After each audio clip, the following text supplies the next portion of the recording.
baiklah, di sini saya akan menjelaskan tentang sistem pengendalian internal. Sistem pengendalian internal adalah sistem yang mengatur struktur organisasi, metode, dan prosedur untuk menjaga aset, memastikan data tetap akurat, meningkatkan efisiensi, serta memastikan kepatuhan terhadap kebijakan manajemen. Adapun tujuan dari sistem pengendalian internal terbagi menjadi dua. Yang pertama, pengendalian internal akuntansi yang meliputi struktur organisasi, metode, dan ukuran-ukuran yang dikoordinasikan terutama untuk menjaga aset dan mengecek ketelitian dan keandalan data akuntansi. Yang kedua, pengendalian internal administratif meliputi struktur organisasi, metode, dan ukuran-ukuran yang dikoordinasikan untuk mendorong efisiensi dan dipatuhinya kebijakan manajemen. Selanjutnya, terdapat unsur-unsur sistem pengendalian internal. Yang pertama, struktur organisasi yang memisahkan tanggung jawab fungsional secara tegas.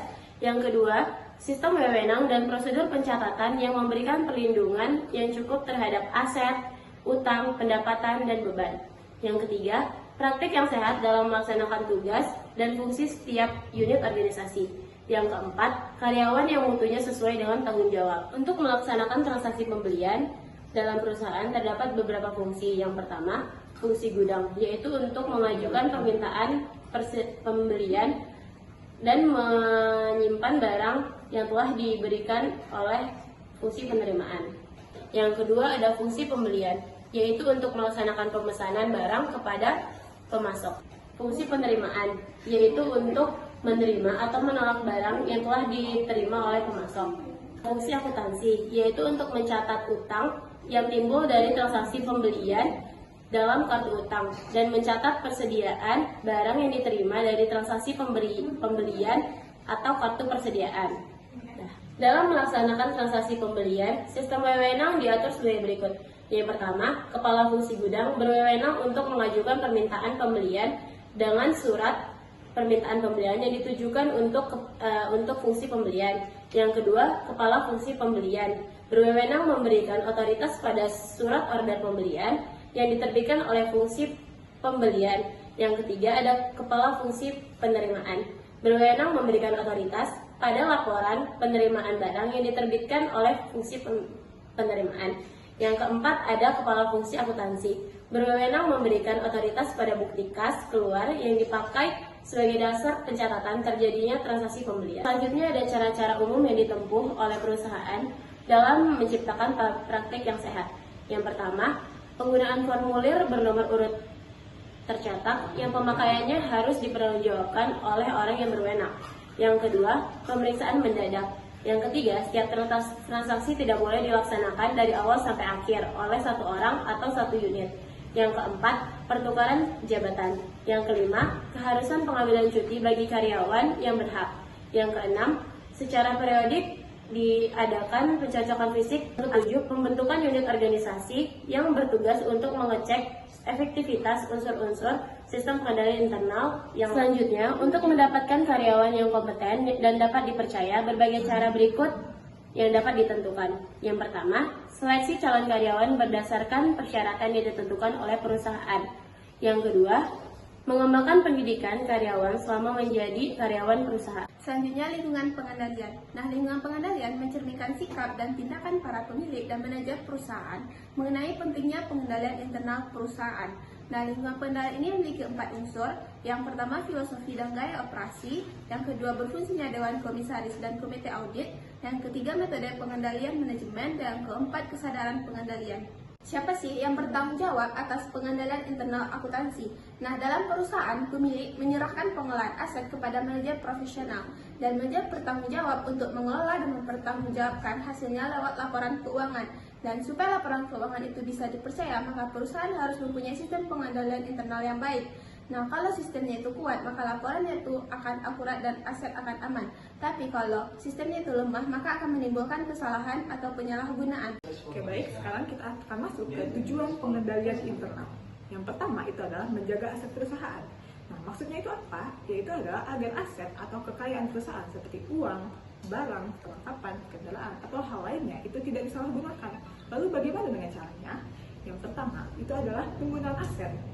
Itu harus melalui izin dari otoritas atau pihak yang berwenang. Dan yang kedua, itu ada pembatasan akses. Jadi tidak semua orang itu bisa langsung mengatur aset tersebut. Dan yang ketiga, itu adalah pembandingan secara rutin antara catatan akuntansi dengan kondisi nyata yang sebenarnya. Dan yang keempat, itu adalah jika terjadi perbedaan antara catatan transaksi dengan yang sebenarnya, itu harus dilakukan rekonsiliasi. Yang kedua, itu adalah mengecek ketelitian dan keandalan data akuntansi. Nah, bagaimana caranya? Yang pertama itu adalah penggunaan aset perusahaan hanya melalui sistem otoritas. Jadi maksudnya itu adalah semua aset perusahaan seperti uang, kendaraan, alat kantor itu tidak boleh digunakan oleh sembarangan orang, tetapi melalui izin dari orang yang berwenang saja, agar penggunaan itu lebih jelas dan terdeteksi. Dan yang kedua, itu adalah pertanggungjawaban atas perusahaan yang dicatat itu dibandingkan dengan aset yang sesungguhnya ada. Nah, jadi tujuannya adalah agar catatan akuntansi itu sama dengan kondisi nyata di lapangan. Yang ketiga, itu adalah pelaksanaan transaksi melalui sistem otoritas yang tidak ditetapkan atau yang telah ditetapkan. Nah, maksudnya ini adalah semua transaksi seperti pembelian, penjualan, ataupun pembayaran itu harus disetujui terlebih dahulu oleh pihak yang berwenang. Dan yang keempat itu adalah pencatatan transaksi yang terjadi dalam catatan akuntansi. Nah, jadi maksudnya ini adalah agar semua transaksi itu tergantung dengan bagaimana cara orang tersebut menulisnya, dan itu harus dicatat dengan benar, lengkap, dan bisa dicek ulang. Caranya itu bagaimana? Adalah dengan cara semua transaksi itu harus dicatat dengan benar, yang dicatat itu harus transaksi yang benar-benar terjadi. Yang ketiga itu adalah jumlah uang atau barang dicatat itu harus tepat atau tepat. Dan yang keempat itu adalah dicatat dengan teliti dan rapi. Nah, selanjutnya yaitu pengendalian internal akuntansi dalam lingkungan pengolahan data elektronik. Sistem pengendalian internal dalam pergulaan yang menggunakan manual sistem dalam akuntansinya lebih dititik beratkan pada orang yang menggunakan sistem tersebut, atau dengan kata lain berorientasi pada orang. Nah, pengendalian internal akuntansi ini dibagi menjadi dua, yaitu dalam sistem manual dan sistem komputer. Yang pertama ada perbedaannya. Dalam sistem manual, pembagian tanggung jawab pelaksanaan suatu transaksi ke beberapa orang atau departemen agar terciptanya cek silang. Lalu yang kedua ada yang dilakukan pemeriksaan secara virtual terhadap transaksi penting dan dokumen yang dilakukan secara umum. Lalu yang ketiga ada manual sistem ini menitik beratkan pengendalian di tangan manusia yang dicapai dengan pembagian tanggung jawab pelaksanaan transaksi ke beberapa orang atau bagian yang lainnya. Lalu pada sistem komputer yang pertama yaitu karena ketelitian dan kecepatan pada sistem komputer ini lebih untuk diperlukan cek silang dalam pengecekannya. Lalu yang kedua yaitu adanya komputer ini dapat melakukan berbagai pemeriksaan yang semula dilakukan oleh manusia melalui program komputer, akan tetapi sehingga mengurangi pekerjaan yang dilakukan secara visual. Lalu yang ketiga yaitu sistem komputer ini menitik beratkan pengendalian melalui program komputer sehingga pembagian tanggung jawab yang secara fungsional dalam pelaksanaan transaksi dapat dikurangi. Nah, untuk selanjutnya yaitu pengendalian umum. Unsur pengendalian umum ini meliputi yang pertama yaitu organisasi, prosedur, dan standar untuk perubahan program, pengembangan sistem, dan pengoperasian fasilitas pengolahan data. Yang pertama adalah organisasi. Dalam manual sistem, pengendalian dilaksanakan dengan memisahkan fungsi-fungsi pokok, operasi, penyimpanan, dan akuntansi.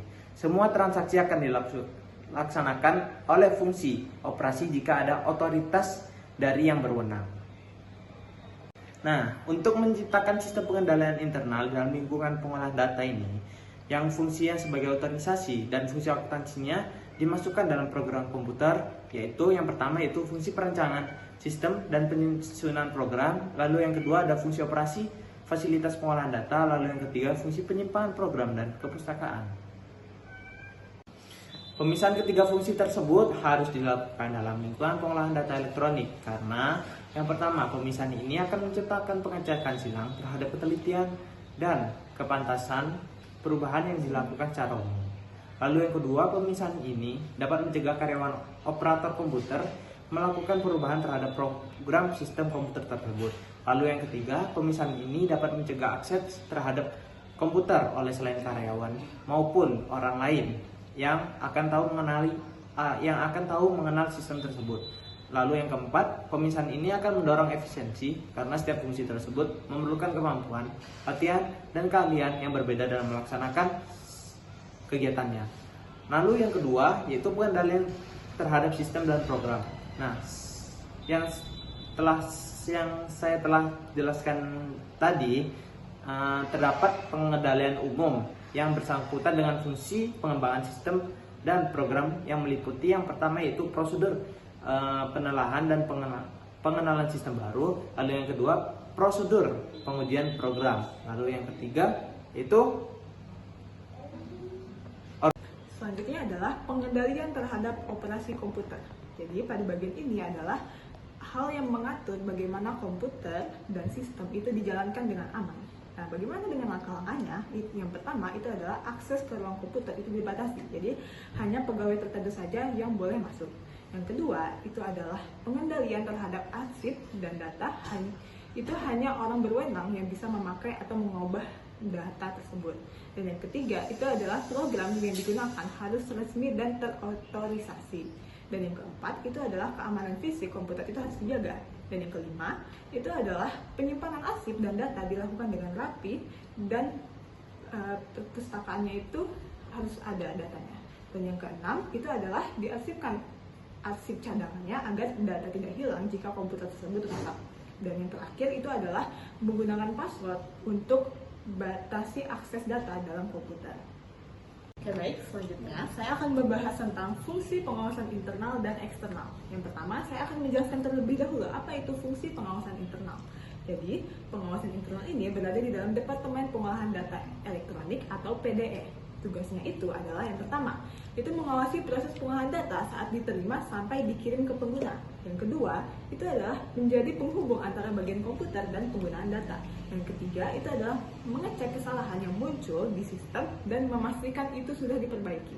Dan yang terakhir, itu adalah memastikan laporan hasil pengolahan data itu dilaksanakan dengan baik oleh manajer yang berhak. Dan yang selanjutnya itu adalah saya akan membahas tentang fungsi pengawas eksternal. Jadi, pengawasan ini berada dari luar Departemen PDE agar lebih objektif dan independen. Nah, tugasnya ini adalah yang pertama, itu adalah membandingkan hasil keluaran PDE untuk mendeteksi jika ada hal yang aneh atau ada hal yang salah. Dan yang kedua, itu adalah mengecek sampel data secara berkala untuk memastikan sistem berjalan sesuai dengan prosedur. Dan yang terakhir, itu adalah memastikan dan menangani pertanyaan dan kritik dari pengguna data agar sistem bisa terus diperbaiki. Pengendalian aplikasi terbagi menjadi dua. Yang pertama pengendalian preventif dan kedua pengendalian detektif. Nah, pengendalian preventif itu berfungsi untuk memastikan semua hal berjalan seperti yang seharusnya, bukan memperbaiki setelah salah. Biasanya diterapkan sebelum data masuk ke komputer atau di awal proses sistem pengolahan data elektronik. Unsur-unsur pengendalian preventif. Yang pertama, otorisasi data sumber. Semua data yang akan dimasukkan ke komputer itu harus sudah disetujui atau diotorisasi oleh pihak yang berwenang. Jadi tidak semua data itu bisa langsung diinput, harus dicek terlebih dahulu sumber dan kebenarannya. Nah, yang kedua, konversi data. Proses mengubah data dari bentuk manual ke bentuk elektronik. Nah, dalam proses ini harus dicek juga kelengkapan dan ketetapan datanya supaya waktu masuk ke komputer itu tidak salah. Nah, yang ketiga, penyiapan data sumber. Sebelum data dimasukkan ke komputer, itu perlu dilakukan pengecekan agar data benar dan lengkap. Nah, yang keempat, penawaran dokumen. Dokumen akan kembali oleh perusahaan untuk efisiensi dan ketelitian. Yang kelima, formulir bernomor urut tercetak. Setiap formulir seperti faktur penjualan, kwitansi, atau bukti kas keluar itu diberi nomor urut yang tercetak. Tujuannya itu supaya tidak ada formulir yang hilang, digandakan, atau dipalsukan. Dan yang keenam, validasi masukan. Validasi artinya memeriksa data yang dimasukkan ke komputer agar benar dan logis. Yang ketujuh, pemutakhiran arsip dengan komputer. Setiap data transaksi, data lama harus diperbarui dengan data baru agar informasi di sistem selalu terbaru dan akurat. Yang kedelapan, pengendalian terhadap pengolahan data. Pengendalian terprogram dirancang untuk mendeteksi kehilangan data, mengecek perhitungan, dan menjamin pembukuan transaksi dengan benar. Yang kedua, pengendalian detektif adalah sistem pengawasan yang tidak mencegah terjadinya kesalahan, tetapi berfungsi untuk mendeteksi dan menemukan kesalahan setelah kesalahan itu terjadi. Tujuannya supaya kita bisa mengetahui di mana letak masalah dan bisa segera memperbaikinya. Contoh pengendalian detektif ini yang pertama, data transmission dan control register. Itu mencek apakah data yang dikirim antar bagian atau sistem sudah benar dan lengkap. Yang kedua, control totals. Itu menghitung total data, misalnya jumlah transaksi, total nilai dan jumlah item untuk memastikan data yang diterima itu sesuai dengan data yang dikirim. Yang ketiga, output check. Itu mencek hasil keluaran sistem komputer agar sesuai dengan input dan tidak ada kesalahan proses.